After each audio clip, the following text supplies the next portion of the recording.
ये तो सिर्फ एक इंट्राडे या फिर एक इंट्राडे या फिर एक्सपायरी का बाउट ही लग रहा था। फिर से हम उन लेवल्स के पास आ गए। इनफैक्ट कल के लेवल्स के आसपास आने वाले हैं हम। कैसे देख रहे हैं आप इस वक्त, क्या स्ट्रैटेजी बना रहे हैं?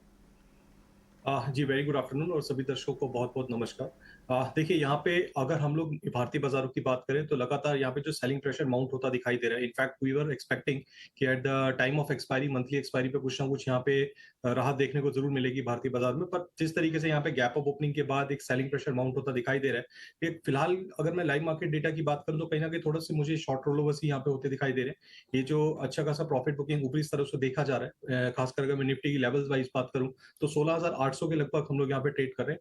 और अगर टेक्निकल चार्ट्स पे बात करें तो डेली चार्ट्स पे निफ्टी अपने 200 दिन के मूविंग एवरेज के नीचे फिसलता दिखाई दे रहा है। मुझे लगता है यहाँ पे थोड़े से पेन अभी और शायद देखने को मिल सकती है आने वाले 2 से 3 सत्रों में। हालाँकि हम लोग अभी नई सीरीज में एंटर करने जा रहे हैं, तो कहीं न कहीं हम लोग ज़रूर एक्सपेक्ट करेंगे कि निचले स्तरों से एक बार रिकवरी ज़रूर देखने को मिले। बट अगर शॉर्ट टर्म की बात करूँ तो मुझे लगता है यहाँ पे 16,650 के लगभग यहाँ पे अगला सपोर्ट लेवल आता दिखाई देगा निफ्टी के अंदर, बिकॉज़ निफ्टी ऑलरेडी अपने साइकोलॉजिकल लेवल सपोर्ट लेवल जो था 17,000 उसके नीचे फिसलता दिखाई दिया। इनफैक्ट क्लोजिंग भी आती दिखाई दे रही है यहाँ पे इनफैक्ट निफ्टी में। तो 16,650 का यहाँ पे मैं अगला लेवल देखूंगा निफ्टी के अंदर एज अ सपोर्ट। वहां पे हम लोग एक बार देखेंगे अगर कुछ गुंजाइश बनती है वहां पे, अगर निफ्टी वहां पे थोड़ा होल्ड ऑन करता है तो फिर हम लोग बाय ऑन डिप्स की यहाँ पे स्ट्रेटेजी यूज करेंगे। बट एज ऑफ नाउ यहाँ पे मैं अपने ट्रेडर्स को यहाँ पे सलाह दूंगा थोड़ा सा इंडेक्स पॉइंट ऑफ व्यू से साइडलाइन रहे, स्टॉक स्पेसिफिक मूवमेंट और सेक्टर स्पेसिफिक मूवमेंट पे यहाँ पे ज्यादा फोकस रखने की जरूरत है। ट्रेडर स्क्रीन की बात की तो आइए आपको ट्रेडर स्क्रीन हम लेके आते हैं अपना। ये जो रेंज नीचे की तरफ खुल गई है, अच्छी न्यूज़ नहीं है बुल्स के लिए, लेकिन बेयर्स ने जो आज सुबह के मॉर्निंग गैप अप को शॉर्ट किया था, क्या ये 16,500 की तरफ निफ्टी में रेंज खुलती नजर आ रही है? और इवन 37,500 की तरफ बैंक निफ्टी में आपको लगता है कितनी प्रोबेबिलिटी आप असाइन करें, कितने चांस है कि उस डायरेक्शन की तरफ एटलीस्ट एक हफ्ते में हम अटेम्प्ट करें? देखिए प्रोबेबिलिटी की अगर बात करें तो इट्स अ हाई प्रोबेबिलिटी। मुझे लगता है यहाँ पे जिस तरीके से सेलिंग प्रेशर माउंट हुआ है कहीं पे भी फिलहाल मुझे यहाँ पे ऐसा कोई डेटा में नहीं दिखाई दे रहा है या चार्ट्स के ऊपर ऐसा कोई पॉइंट नहीं फिलहाल दिखा रहा है कि अगर छोटा मोटा कोई बाउंस आता है तो वो सस्टेन करेगा ऊपरी स्तरों पे। Probability is on a higher side कि हम लोग 16,650 माफ कीजिएगा 16,600 से 16,550 की तरफ जल्दी पहले मूव करेंगे। और अगर बैंक निफ्टी की बात करें तो मुझे लगता है बैंक निफ्टी अपने 100 डेज एक्सपोनेंशियल मूविंग एवरेज के नीचे फिसलता दिखाई दे रहा है और अगला लेवल जो बनता है उस इंडेक्स के अंदर बनेगा डाउन साइड में 37,000 का लेवल। तो प्रोबेबिलिटीज ऑन हायर साइड की अभी ये सेलिंग प्रेशर 2 से 3 दिन जरूर माउंट रहेगा।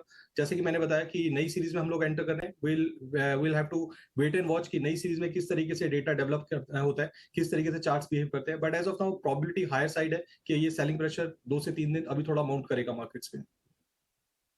ये ट्रेडर स्क्रीन आप देख रहे हैं और अब नीचे की नई रेंजेस खुलती हुई 16,500 से 17,000 निफ्टी के लिए और 37,500 से 38,000। हमारे साथ नरेश मिरानी भी जुड़ गए। नरेश, इस हफ्ते की शुरुआत में बात ये हो रही थी कि 17,000 को बचाओ और इंडिया विक्स को 20 के नीचे लाओ, लेकिन इस वक्त स्थिति और ज्यादा गंभीर होती दिख रही है। नीचे के स्तर खुल रहे हैं, अब तो 16,800 बच जाए यही बड़ी बात है।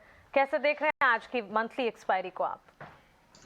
मंथली एक्सपायरी पे तो व्यू नहीं होता, बट जैसे मैं कुछ दिन से कह रहा हूँ कि 16,700-800 जो है वो एक सपोर्ट एरिया है और 17,400 के 16,800 एक ऑब्जेक्टिव, एक टारगेट था इस मूव का, जो अब आ गया। तो यहाँ से बुलिश ही रहना चाहिए।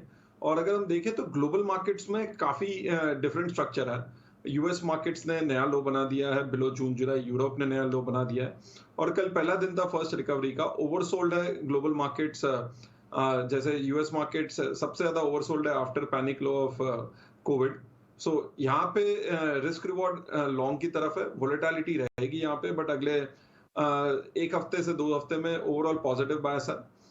निफ्टी में 16,700-800 एक जो गैप था जहां से जो ये तेजी शुरू हुई थी, सिमिलर जो गैप है वो 37,000 के पास है बैंक निफ्टी पर। तो ये 2 जोन्स है जहां से ज्यादा गिरावट नहीं आनी चाहिए, तो ये भाव पे रिस्क रिवॉर्ड बनता है। सो ओवरऑल पॉजिटिव बायस है। और अगर स्टॉक स्पेसिफिक, सेक्टर स्पेसिफिक भी देखे तो आज जैसे अगर निफ्टी 50 पॉइंट डाउन होते वक्त 15-18 पॉइंट का कंट्रीब्यूशन तो एशियन पेंट्स का था, जो बड़ा वेटेज भी नहीं है।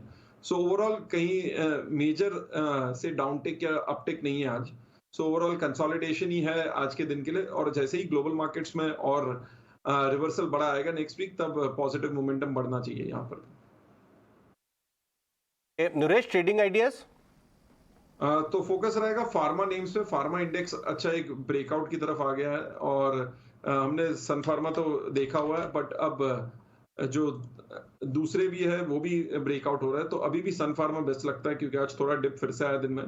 यहाँ पे स्टॉप लॉस होगा 918, टारगेट होगा 980। दूसरा रहेगा ग्रैन्यूल्स, जो कई बार 330 पे कोशिश कर रहा है ब्रेकआउट देने की, इवेंचुअली वो ब्रेकआउट भी होना चाहिए। सो रिस्क रिवॉर्ड ये भाव पे अच्छा बैठता है। स्टॉप लॉस होगा 315, टारगेट होगा 360। राइट, तो फिर से डिफेंसिव बेट्स तो दिख रही हैं ट्रेडर्स की तरफ से। नरेश भी अब आपको फार्मा स्पेस से दे रहे हैं।